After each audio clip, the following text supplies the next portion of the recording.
এই দেশটা আমাদের, এটা কারো বাবার দেশ না। এই বিজয় এসেছে আমাদের ছাত্র জনতার জন্য, কোনো রাজনৈতিক দলের জন্য নয়। এই দেশটা আমাদের সবার, অতএব এই দেশটা পরিষ্কার করে রাখার দায়িত্বটাও আমাদের সবার। আমার প্রাণের শহর মুন্সিগঞ্জ আজ বিধ্বস্ত। এই মুন্সিগঞ্জকে আমরা সেই চিরচেনা রূপে ফিরিয়ে আনতে আমরা ছাত্র জনতা সবাই আজকে মাঠে নেমেছি, এবং শুধু কথায় না, আমরা করে দেখিয়ে দিয়েছি যে আমরা ছাত্ররা চাইলে পুরো ইতিহাস বদলে দিতে পারি এবং ইতিহাসের পাতায় এক সাহসিকতার দৃষ্টান্ত স্থাপন করতে পারি এবং দুর্নীতি মুক্ত করে দেশকে আমরা উন্নতির শিখরে পৌঁছে দিতে পারি। আসসালামু আলাইকুম। স্বাধীন বাংলাদেশে আপনাদের সবাইকে আরেকবার বিজয়ের শুভেচ্ছা। তো আজকে আমরা মুন্সিগঞ্জের সকল কলেজের ছাত্রছাত্রীরা সবাই মিলে একটু উদ্যোগ নিয়েছি যে আমাদের মুন্সিগঞ্জে বিক্ষুব্ধ জনতার কারণে যে যে স্থাপনাগুলো ধ্বংসস্তূপে পরিণত হয়েছে সেগুলো আজকে আমরা পরিষ্কার করব, এবং এই জন্য সবাই সবার কলেজের আইডেন্টি কার্ড নিয়ে আসছে, এবং আমরা সকাল 9টা বাজে আমাদের মুন্সিগঞ্জে শহীদ মিনার একসাথে সবাই হাজির হয়েছি। সবাই একটা গ্রুপের মধ্যে আমরা ভাগ হয়ে গিয়েছি, কেউ যাবে পৌরসভায়, কেউ যাবে পুলিশ ফাঁড়িতে এবং কেউ যাবে থানায়, যাতে কার্যক্রমটা অনেক সুন্দরভাবে করতে পারি। এবং আমরা 3জন ছিলাম একটি গ্রুপের মধ্যে, যে গ্রুপে আমরা 3জন শুধুমাত্র ভিডিও করব এবং জনগণের কাছে আমাদের কার্যক্রমটা তুলে ধরব। কিন্তু আমি এখানে কোনো ভিডিও করা নিয়ত করে আসি নাই। ভিডিও করা নিয়ত থাকলে আমি আরো ফ্রেন্ড সার্কেল নিয়ে আসতাম। তো এখানে আমি জাস্ট একা আসছি। এখন এক বড় ভাই বলছে তুমি জাস্ট ভিডিও করো, কারণ কাজ করার জন্য আমাদের প্রচুর ভাই ও বোনেরা আছে। তো যাই হোক গাইস, ভিডিওর ফাঁকে ফাঁকে আমরা কাজও করবো। তো এখন আমরা যাব পুলিশ ফাঁড়িতে, এবং সেখানে ফার্স্টে আমাদের দায়িত্ব দেওয়া হয়েছে। অগ্নিকাণ্ডের কারণে পুরো পুলিশ ফাঁড়িটা ধ্বংসস্তূপে পরিণত হয়েছে। তো পুলিশ ফাঁড়িটা পরিষ্কার করার জন্য সবাই সবার বাসা থেকে বেলচা, তারপর বিভিন্ন সরঞ্জাম নিয়ে আসছে, যেগুলো দিয়ে খুব সহজে পরিষ্কার করা যায়। তো এখনো সব ছাত্রছাত্রীরা হাজির হয়ে সবাই আসলে আর কি কার্যক্রম শুরু করবে।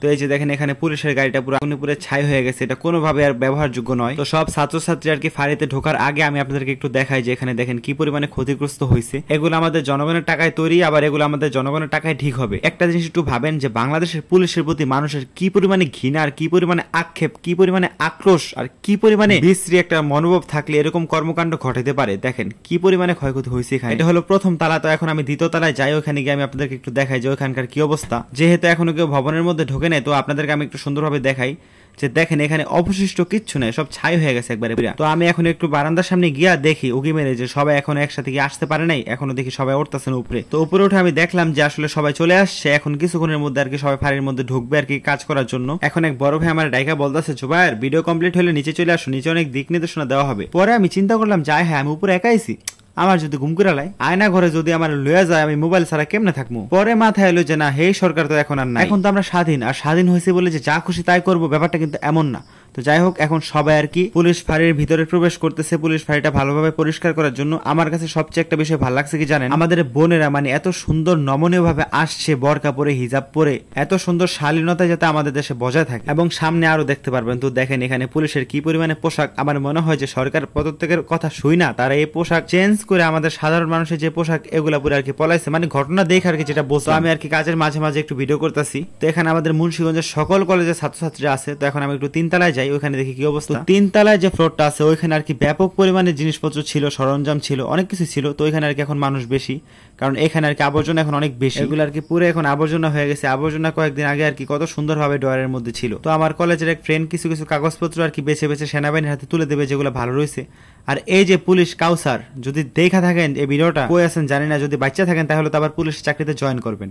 জীবনে সামনে কিছু করার আগে একবার না 100 বার না 1000 বার ভাববেন, যাতে আবার কোনো একদিন পলাইতে না হয়। তো এইখানে দেখেন আমার বোনেরা কি সুন্দর শালীনতা বজায় রেখে কাজ করতেছে।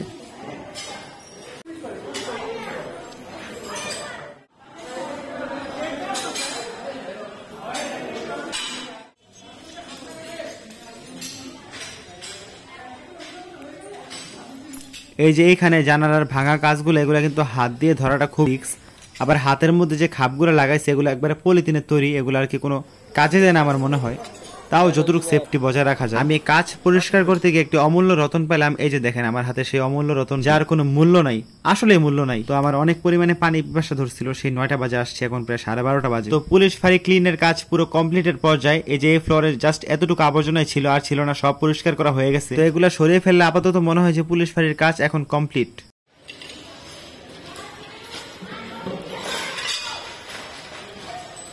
আর এই আপুটাকে বিশেষ করে ধন্যবাদ দেওয়া লাগে, দেখলাম যে পুলিশ ফাঁড়িতে কাজ শেষ হওয়ার আগে উনি সিঁড়িটা ভালোভাবে ধোয়া মোছা করতেছে, যাতে আমরা খুব সহজে এখান দিয়ে যেতে পারি, কারণ সিঁড়িতে প্রচুর পরিমাণে কাজ ভাঙা ছিল। তো এখন চলে আসলাম বাহিরে। এখন বাহিরে আর কিছু পরিমাণে কাজ ছিল, এগুলো বড় ভাইরা করতেছে, আর আপুরা এত সুন্দরভাবে ঝাড় দিতেছে, এখানে মনে হইতেছে যে আগে কোনো অগ্নিকাণ্ড ঘটে নাই বা এখানে কোনো কালির দাগ নেই। তো দেখেন অবশেষে আমাদের পুলিশ ফাঁড়ি আমাদের সাধ্যমতো প্রায় পরিষ্কার করে ফেলছে আমরা সবাই মিলে। তো আমার যে একটা ইচ্ছা ছিল সেই ইচ্ছাটা আমি এখন পূরণ করবো, চলুন আপনাদেরকে আমি একটু দেখাই। মানে পুলিশ ফাঁড়ির কক্ষের মধ্যে একটি দেওয়ালের প্রচুর পরিমাণে কালি লেগেছিল। তো এখন আমি এখানে একটা বাক্য লিখবো যেটা আমি টিকটকের মধ্যে দেখছিলাম যে মানুষ বলতেছে আর মিছিল করতেছে, যেটা আমি পড়ে শোনাতে পারবো না এবং আমি সরাসরি লিখতেও পারবো না। মানে এই স্লোগানটা শুনে একটা পুলিশও দেখলাম যে হাসতেছে আর পান খাইতেছে, মানে যা লাগছে না আমার কাছে তখন কি কইতাম গাইস। তো যাই হোক গাইস, দেওয়ালের মধ্যে পরবর্তীতে আমি আরো 2 লাইন লিখলাম যেটা একবার আমার মনের থেকে আমি বলতেছি। তো চলেন এখন এখান থেকে বের হয়ে এখন যাবো মুন্সিগঞ্জ থানায়। তার আগে আমি আপনাদেরকে এই পরিবেশটা একটু দেখাই।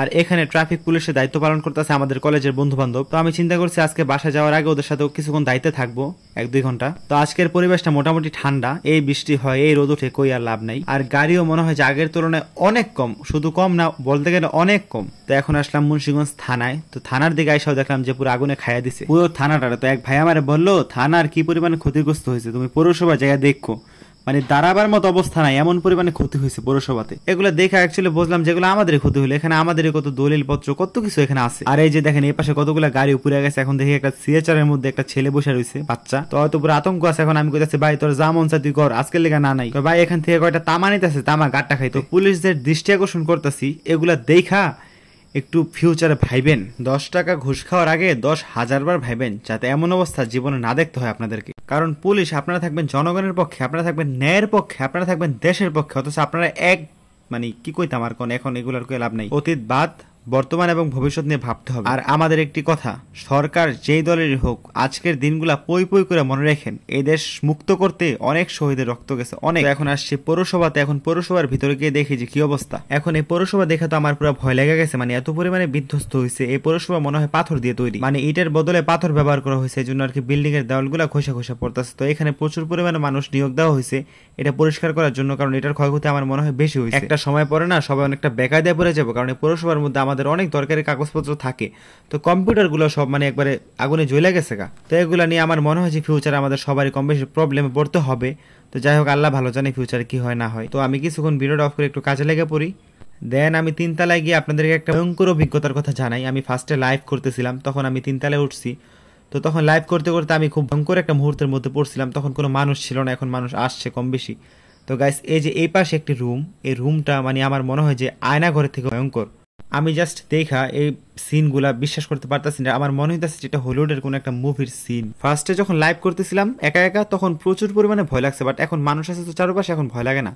বাট দেখেন আপনারা সিনগুলা কি রকম একটা অবস্থা। আর এই কক্ষটা আমার মনে হয় পৌরসভার যত সিনিয়র অফিসার ছিল তাদের। তো পৌরসভা পরিষ্কার করার কাজ প্রায় শেষ। তো আমি এখান থেকে একটু মুন্সিগঞ্জের কাছারিটা আপনাদেরকে একটু দেখাই। আর আজকে আমাদের এই মুন্সিগঞ্জের অনেক স্বনামধন্য রেস্টুরেন্ট গুলো আমাদের পাশে ছিল, এবং বিভিন্ন ব্যবসা প্রতিষ্ঠানের মালিকও আমাদের পাশে ছিল। তারা খাবার পানি দিয়ে সাহায্য করছে, তো এই জন্য তাদেরকে ধন্যবাদ। তো পৌরসভার কাজ যেহেতু সবার শেষ, তো এই জন্য আমি এখন চিন্তা করলাম যে বন্ধুদের সাথে গিয়ে একটু ট্রাফিক সামলাই। তো এখানে সেনাবাহিনী এসে আমাদেরকে অনেক দিক নির্দেশনা দিতেছে। তো যাই হোক গাইস, আপনারা সবাই দোয়া করবেন আমাদের শহীদ ভাই ও বোনদের জন্য যারা এই কোটা আন্দোলনের মধ্যে প্রাণ দিয়েছে, এবং তাদের জন্য আজকে আমাদের এই বিজয়। এবং দোয়া করবেন দেশ ও মানুষের জন্য। সবাই ভালো থাকবেন এবং নেক্সট কোনো ভিডিওতে দেখা হবে। আল্লাহ হাফেজ।